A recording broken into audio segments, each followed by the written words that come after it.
Hello, my dear students. I hope you all are very fine and you all are working very hard for the exams. Okay, your exams are going on, you all are knowing, and on 22nd of May your science paper is there. So here we are going to revise chapter 1 and we will discuss all the important topic only in this video. So without wasting any time, let's get started.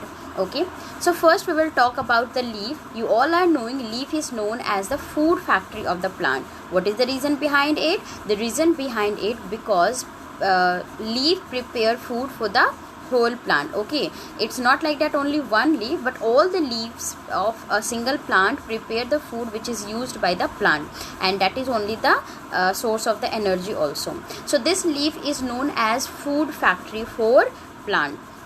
Now next I am going to discuss is the very important part of the leaf is stomata. Okay, stomata is the small or tiny holes which is present usually on the lower surface of the leaf.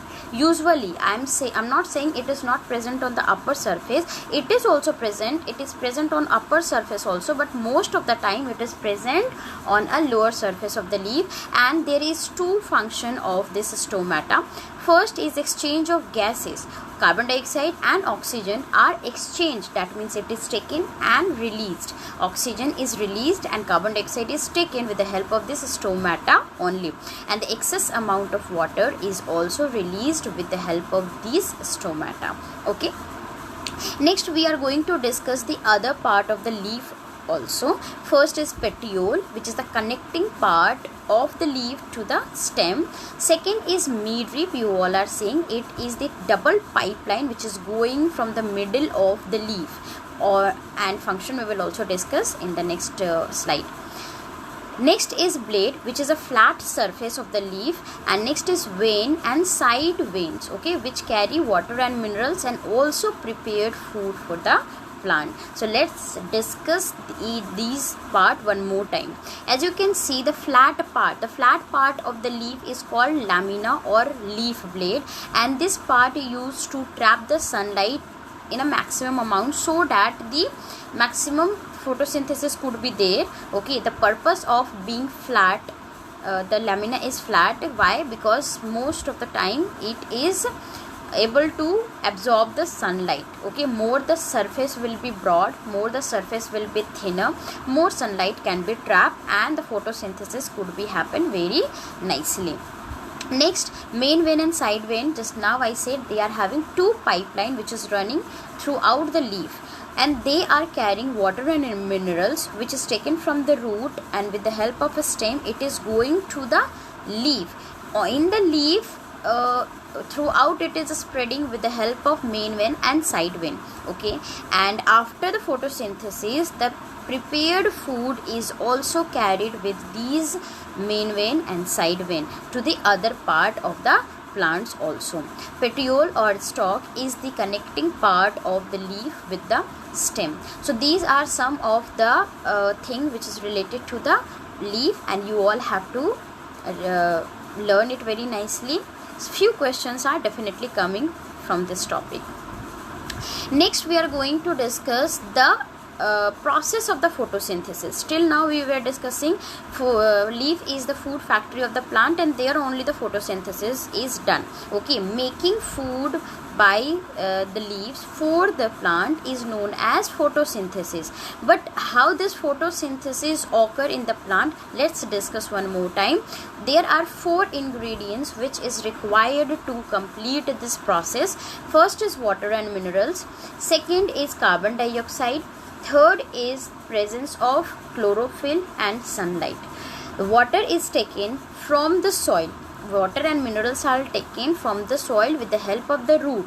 Okay, second is carbon dioxide, which is taken from the stomata, from the air, as I have discussed. Okay, in the chlorophyll is the green substance which is present in the green plant only. Okay, in the presence of chlorophyll, sunlight is trapped into that leaf and the photosynthesis occur. When the photosynthesis occur, which is released out, it is released out, oxygen is released out. Okay, and the food made with by this photosynthesis is glucose. Please keep in the mind. Glucose is food prepared by this process. Okay, prepared food is known as glucose. Next we are going to talk little more thing. Okay, let's have a look on these points. The food prepared by process of photosynthesis is called sugar, or the simple sugar, or glucose. All things are same, only terms are different. Okay, after the photosynthesis, prepared food is known as glucose or simple sugar.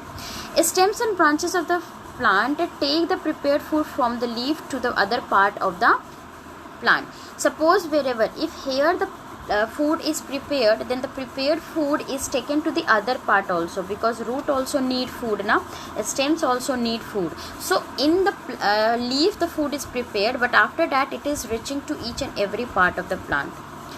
Next is extra stored food is known as starch. Just now I told you prepared food is known as glucose, but plants store some of the food for those time when they will not get sufficient amount of water or sunlight. That time they could not prepare their food because they are not having some of the ingredients, either of the water or carbon dioxide, sunlight, whatever. So that time the stored food starch only provide energy for those plant in that time. Okay, these food can be stored in the different part of the plant. It can be stored in the leaf also, it can be stored in the root also, it can be stored in the stem, it can be stored in the flower, or it can be stored in the fruit also. Okay, you all are knowing fruit. The examples are mango, guava, apple. These all are fruit where the food is stored. Example of stems are in your book it is given sugar cane, potato, ginger. These all are the example of stem. Flower, cauliflower and broccoli. And seed can be mustard seed, coriander seed, pomegranate seed, corn seed, wheat seed, rice seed. Okay, these all seed stores food which is used by the human being or the animals as a food. Some example I want to give you, like a pomegranate. Pomegranate is a fruit, yes, but if the question will be asked where the starch is stored, the answer will be in the seed. As you can see, we are knowing this is the fruit, but actually in the form of fruit there is multiple seed, okay, which is storing the starch, and we are using that. Okay, so the pomegranate is the fruit which is having the stored food in their seed. Please, this is very important, keep in your mind. Next is onion. My dear, onion is also storing the food, but it is very interesting to know, actually onion is not a root, but it is the stem. Okay, it is the modified stem. Under the ground it is storing the form, and it is present as a modified stem. So if the question will come where the onion stores food as a starch, then the answer will be stem. Okay, please, this is also very important, keep in the mind.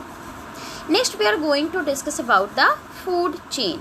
Okay, a chain exists in the nature for obtaining the food, okay, from the other or lower animals or living being is known as food chain. Food chain is the dependency for the food. Okay, everyone, we all are depending on the plant. Most of the animals are depending on the plant, but some animals are depending directly. Okay, directly they are eating grass, plant or plant product, but some of the animals or human being, they are depending indirectly. That means we depend on that, but actually not directly. We are not directly, some of the animals not directly depend, they are depending on the herbivorous, and as the herbivorous are depending on the plant, that's why. So this is the food chain, and keep in the mind, food chain always start with the plant. Okay, because that is the producer. Who are the producer? Plants are known as producer because they are only capable to make their food. Okay, next we are going to discuss the interdependency. Okay, interdependency of plant and animals. Okay, we all have discussed as plant and animal both are interdependent. That means both depend on each other. If animals are depending on the plant for food, shelter and oxygen, On the opposite, plants also depend on the animals for the carbon dioxide. Okay, green plants are the food producer. Animals depend on these plants. You all are knowing. Even the human being also depend on the plant. But plant give out oxygen which is needed by the animals to breathe. Animals in return give out the carbon dioxide which is needed by the plant. Most of the carbon dioxide which is needed by the plant is taken from the air. This picture is explaining the interdependency of plant and animals. As you can see, these plants are using all the ingredients and they are giving oxygen. Okay, they give oxygen which is represented by O2. In return, what we are giving? We are giving carbon dioxide. So in this way, the balance of the nature is maintained. Okay, so that's it for today's class. I hope this video will be helpful for you, but it is always advisable to you. Okay, see this video, but most important is reading the book. Read each and every line of the book. All the questions are coming from the book and whatever has been taught in your class. Okay, so whatever work has been done in the book and the copies, please revise that very nicely and read the book again and again. That will help you most. Thank you so much and all the best for your exam.